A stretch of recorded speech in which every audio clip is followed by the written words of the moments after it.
Guy who's incredibly energized by the confirmation of Brett Kavanaugh is Senate Majority Leader Mitch McConnell, the man who led the process. He spoke in his home state of Kentucky yesterday, where he said how proud he is of the Republican caucus for not being intimidated by protests against Kavanaugh. We were literally under assault.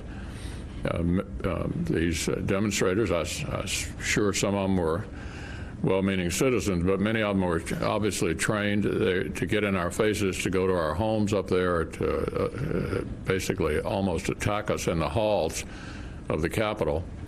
So that's a theme you'll be hearing. The Washington Post reporting Republicans believe they can channel their supporters' outrage into a winning issue by recasting Democrats as an angry mob over the recent protests and what they perceive as the mistreatment of Brett Kavanaugh. The radical Democrats have turned into an angry mob, an angry left-wing mob, and that's what they've become. They have encouraged mob rule. I hope we can say no to mob rule. Those who tried to overturn the rule of law and replace it with mob rule lost. I've never been more pissed in my life. I'm really proud of my members for not knuckling under to those kind of mob-like tactics. All right, we want to bring in now from Washington the author of the New York Times newsletter on politics with Lisa Lehrer. Lisa Lehrer is with us. Good to have you on this morning, Lisa. Give us your reaction to the display at the White House last night, and what are you hearing in terms of how people in Washington are reacting to it?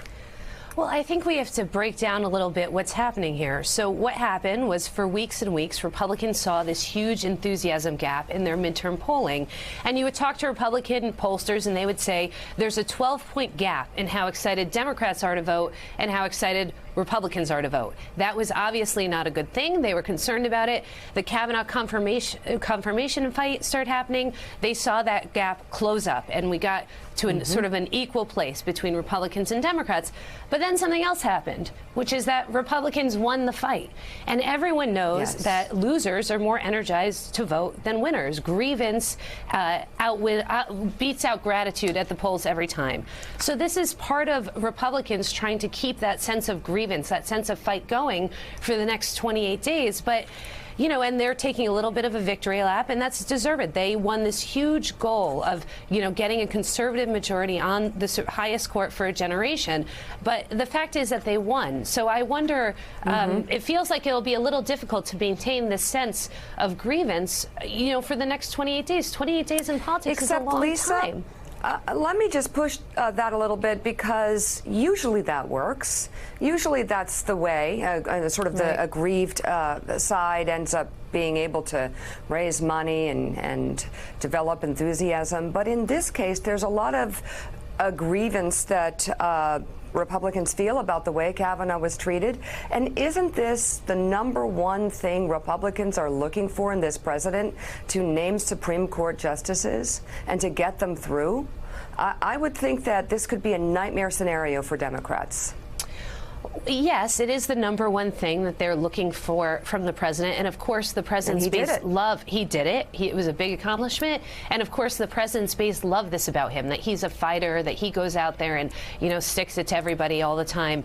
But don't forget that Democrats also are very aggrieved about this. I was in Michigan yesterday, and one thing I'd kind of wondered was whether Democrats could be any more energized than they are already, particularly Democratic women. But I was talking to activists in that state, and they were telling me that they were wondering the same thing, and the fight over Kavanaugh has supersonic charged their efforts, that they are seeing even more engagement from women. And there is this historic gender gap, and independent women will matter, particularly in those suburban districts House districts that we were just talking about. So it's energizing on both sides. It's not just that, it's energizing Republicans. And I think that's important to remember. Yeah, well, but that's the danger for Democrats, Joe, I think, because they are energized for sure. But aren't Republicans now going to be saying, not just the base, Joe, but Republicans across the board, you know what? He's definitely outside the lines of the norms, but he's getting it done for us. He's getting everything that we want, that we haven't seen for decades, Joe. Done for us, and including one of the most important things on their list. Yeah, it is true that it is so much easier to get people out to vote when you have a list of grievances. That's why midterm elections usually go against presidents. That's why in '94 there were a lot of grievances against Bill Clinton that had nothing to do with the economy. Republicans won big. In 2006, a long list of grievances against George W. Bush, despite the fact the economy was strong. In 2010 and in 2014, Willie Geist, in both instances, Barack Obama's coalition of the ascendant could not come out and win in off-year elections. And Willie, let me talk to Willie. Can you show me Willie? I'd like to see Willie. We're looking for Willie. There's there Willie. There he is. Hi, Willie. How are you? It's really Go ahead, Joe. It's good to see you, Willie. How are you doing? You doing good? But it's like what Tom Nichols said yesterday, which is the remarkable thing about Donald Trump and this Republican Party is that they play the card of grievance. And they play the card of grievance despite the fact they own the Supreme Court. They own the House of Representatives. They own the United States Senate. They own the State Department. They own the Defense Department. They own the EPA. Do I need to continue? They own everything in Washington, D.C., and yet they're still aggrieved. Poor Lindsey Graham. He's pissed. He says he's never been so pissed in his life. You know what? Lindsey's part of a monopoly. The Republicans own Washington, D.C. They own a monopoly. They can do whatever they want to do, and yet they're still playing the aggrieved card, and we'll see if it works for them a month from now. Yeah, we will see. We'll see where that energy is. I think you can't overstate what Lisa said, which is that President Trump is a fighter. And that's the way he's viewed by his party. That's the way he's viewed by conservatives, as you know well, Joe. And this was a moment in our culture where they saw a man unfairly accused in their eyes.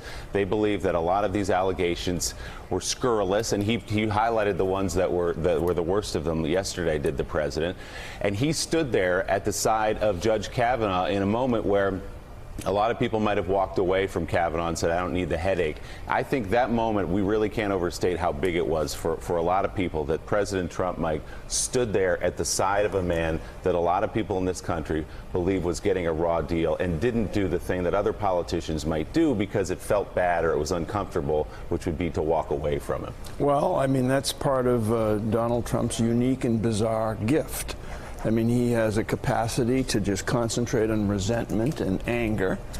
He does it very skillfully. And Joe, let me ask you, you've actually been out there running. I mean, you've run for office. Is it possible for a candidate, in this case the President of the United States, to fuel an entire party and all of its adherents for a month on anger? Is that possible, on anger? Well, listen, if the election were being held 7 days from now, then I would tell Democrats to duck, that they were going to be very disappointed.